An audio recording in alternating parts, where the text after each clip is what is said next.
अभी रिसेंटली हमारे पास एक एलिवेशन डिजाइन होने के लिए आया था लखनऊ के पास में एक जगह भरेच जो कि नेपाल बॉर्डर पे पड़ती है। तो मैं आपको दिखाता हूँ, बहुत ही सटल बहुत ही सोबर एलिवेशन था, मतलब उसमें ज्यादा कुछ करने के लिए था, सिविल जो चेंजेस है वो भी में ज्यादा कुछ करने नहीं थे उसमें, तो उस तरीके से ध्यान में रखते हुए हमें एलिवेशन डिजाइन करना था। तो सबसे पहले स्क्रीन की तरह अगर आप देखेंगे तो ये कुछ इनका इस तरीके से घर है। तो सबसे पहले हम बात करें तो ये आपका यहाँ पर गेट आ गया एंड ये वाला पोर्शन यहाँ पर आप जो देख रहे हैं ना, तो ये बेसिकली यहाँ से लेकर के यहाँ तक पूरा एंड तक पूरी गैलरी है, मतलब 3-4 फीट की गैलरी होगी। फिर उसके बाद से जो है आपका घर जो है वो शुरू हो रहा है। फिर उसके बाद ये जाली आ गई। फिर टॉप पे अगर हम बात करें तो ये जो बीम देख रहे हैं तो ये रोड पे यहाँ पे छज्जे निकले हुए हैं। फिर यहाँ पर आपकी जो पुराने टाइम पे चलती एमएस की जाली आ गई। फिर ये आपकी एमएस की जाली आ गई। ये जो आप डोर देख रहे हैं ये आपका रूम का डोर हो गया, फिर रूम की विंडो हो गई, फिर ये रूम का डोर और रूम की विंडो हो गई। तो इस तरीके से फिर छज्जे भी आप देखेंगे तो इस तरीके से कर्व यहाँ पर छज्जे जो है वो छज्जे भी निकले हुए हैं। ठीक है, अब इसमें सबसे इंपॉर्टेंट बात यह है कि इसका सबसे पहले हमने ना इसका जो लेआउट है, पहले लेआउट हमने चेंज किया था। तो ये गलती आपको भी नहीं करनी है। ज्यादातर लोग क्या करते हैं कि पहले एलिवेशन बनवाते हैं, बाद में उसका नक्शा बनवाते हैं, फिर बाद में लेआउट में चेंजेस करवाते हैं। तो मेरा मानना है कि अगर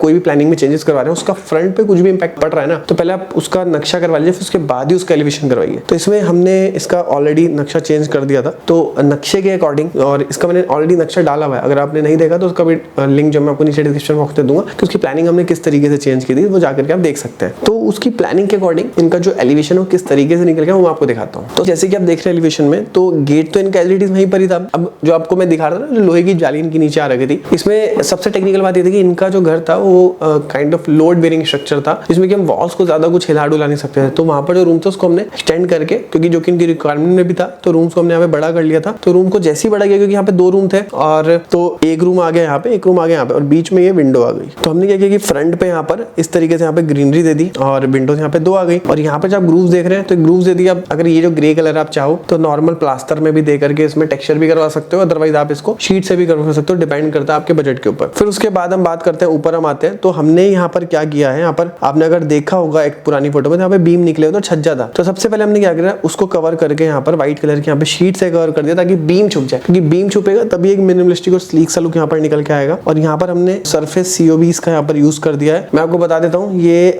12 वाट में है, लाइट जो है 12 वाट की है, एंड ये बहुत अच्छी लगती है, फ्रंट एलिवेशन में आजकल चल रही है। और इसमें भी देखो प्राइस में भी अगर हम बात करें तो डिपेंड करता है कि आप कौन से ब्रांड में जा रहे हो, मतलब लगभग 400-500 रुपए से लेकर के 1200-1500 रुपए तक आपको इसमें लाइट मिल सकती है। क्योंकि इसमें एक लाइट का मॉडल ये भी आता है, जैसे फॉर एग्जांपल ये लाइट है, तो ये बीच में से अगर आप चाहोगे तो इसको इधर या फिर इधर इसको टिल्ट करके उसे ट्रैक लाइट की तरह एक फ्लेक्सिबिलिटी मिल जाती है कि इधर उधर अगर आपको लाइट का मूवमेंट देना है तो वो भी वहां पर दे सकते हैं। फिर बीच में आप देख रहे हैं तो यहाँ पर ये प्रोफाइल यहाँ पे एड ऑन कर दिया, सेम लाइट हमने यहाँ पर भी यूज कर दिया, और ये जो यहाँ पर मटेरियल है वही सेम मटेरियल ऊपर यूज कर दिया। और यहाँ पर डोर आ गया, ये विंडो आ गई, फिर अगेन यहाँ पर ये विंडो आ गई, एंड ये आपकी अगेन प्रोफाइल लाइट आ गई। बीच में आपका 4-वे लाइट आ करके बिल्कुल स्टार्टिंग से लेकर के एंड तक यहाँ पर इस तरीके से HPL भी आ गया। फिर उसके बाद ये जो आप देख रहे हैं ये आपका जो है यहाँ पे आपका ग्रीनरी आ गया। ग्रीनरी में अगर आप देखेंगे तो लाइटिंग यहाँ पर दे रखा है, और फ्रंट में आप जो भी लाइट यूज कर रहे हैं आपको ध्यान रखना है कि IP रेटेड हो वो, और IP65 रेटेड हो। तो IP65 का मतलब ये होता है कि वो जो लाइट है वो धूप, डस्ट और पानी तीनों से जो है वो उस तरीके से डिजाइन करी हुई कि तीनों का उसके ऊपर इंपैक्ट नहीं पड़ेगा। तो